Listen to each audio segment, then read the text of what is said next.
ঋষি তারা কি করতেন? তখন তারা ওই নিজের মনের মধ্যে ঢুকে যাচ্ছেন। পরীক্ষা লোকান কর্মচিতান ব্রাহ্মণা নির্বেদ মায়া কৃতকৃতেনা, এই সমস্ত জগৎটাকে পরীক্ষা নিরীক্ষা করে তারা বললেন না, এবারে দেখতে হবে নিজের মধ্যে আমি কে, কোথা থেকে এলাম, আমি এই রক্ত মাংসের শরীরটা, আমি এই মনটা, আমি কে, কোথা থেকে এসছি, কে সৃষ্টি করেছে, কি আমার জীবনের উদ্দেশ্য, মৃত্যুর পর কোথায় যাব, এই প্রশ্নগুলো তাকে হন্ট করছে। ও তখন কি করছে? নিজেকে নিয়ে রিসার্চ করছে। ভগবান শ্রীরামকৃষ্ণদেব তার কথামৃতে বলছেন ঋষিরা কত কষ্ট করত। সেই সকালবেলায় ওরাও সংসারী ছিল, তার স্ত্রী পুত্র থাকতেন, উনি কিন্তু ওই জঙ্গলের মধ্যে চলে গিয়ে সেখানে উনি কি করতেন? নিজের মনটাকে নিয়ে রিসার্চ করতেন। কশ্চিৎ ধীরা প্রত্যগাত্মানমৈক্ষত আবৃত্ত চক্ষু অমৃতত্বমিচ্ছন, তারা চোখটা বন্ধ করে রাখতেন। কেন? ওই সমস্ত ইন্দ্রিয়গুলোকে সংযত করতেন, করে ওই সত্যটা আবিষ্কার করতেন। এই যে সত্যটা আবিষ্কার করতেন তাকেই বলা হচ্ছে উপনিষদ।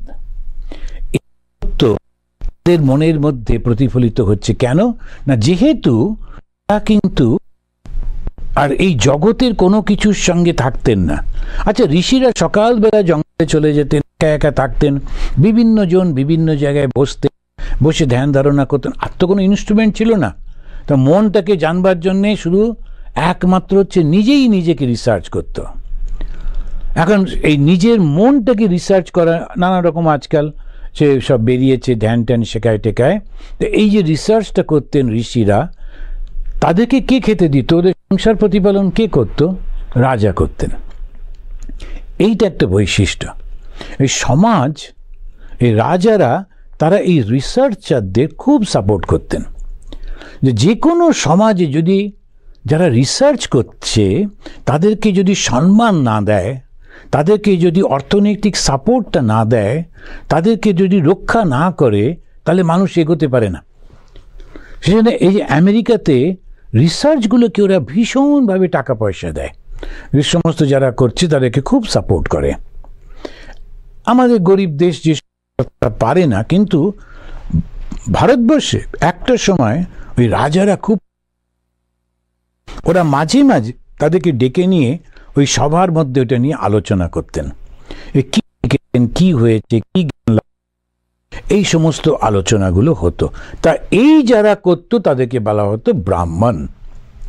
এক ধরনের মানসিকতা। আর এক দল, তারা কিন্তু শক্তি প্রদর্শন করতে ভালোবাসতেন। এটা স্বাভাবিক, মানে সবাই যে পারবে তা কিন্তু না। এরা সাহসী, এদের শক্তি ছিল, এদের মধ্যে অ্যাডমিনিস্ট্রেটিভ ক্যাপাসিটি অনেক বেশি, ঠিক জানে কখন কোনটা করতে হবে। তখন ওদের আর একটা গ্রুপ করে দেওয়া হলো যারা ওই সমাজটাকে রক্ষা করবে, এবং তারা হলো ক্ষত্রিয়। আর একদল আনলো গতি।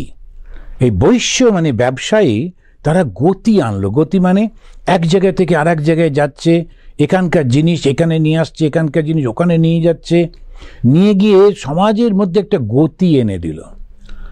এখন এখানেতে খুব ভালো চাল হয়, তো বাস আর কি তো কিছু নেই, কি করব। তখন ওরা কি করলো, চালটা নিয়ে বেরিয়ে পড়লো, গিয়ে আর এক জায়গায় দেখলো যে সেখানে আলু হচ্ছে, অন্য কিছু হচ্ছে, এক্সচেঞ্জ করলো। এই যে বৈশ্যরা, এরা সামাজিক জীবনে গতিটা নিয়ে এলো। আর একটা বড় কাজ এই বৈশ্যরা করলো, সেটা হলো সমাজের সংস্কৃতিটাকে আদান প্রদান করতে শিখিয়ে দিল। এখানে খুব ভালো ভালো গান হয়েছে, বাজনা হচ্ছে, চিন্তা ভাবনা হচ্ছে, নানা রকম আলোচনা। ওরা কি করলো, সেইটা অন্য জায়গায় নিয়ে গিয়ে সেইটাকে আলোচনা করলো, সেখানে প্রচার করলো। এইভাবে সংস্কৃতির খুব আদান প্রদান এই বৈশ্যরা করত।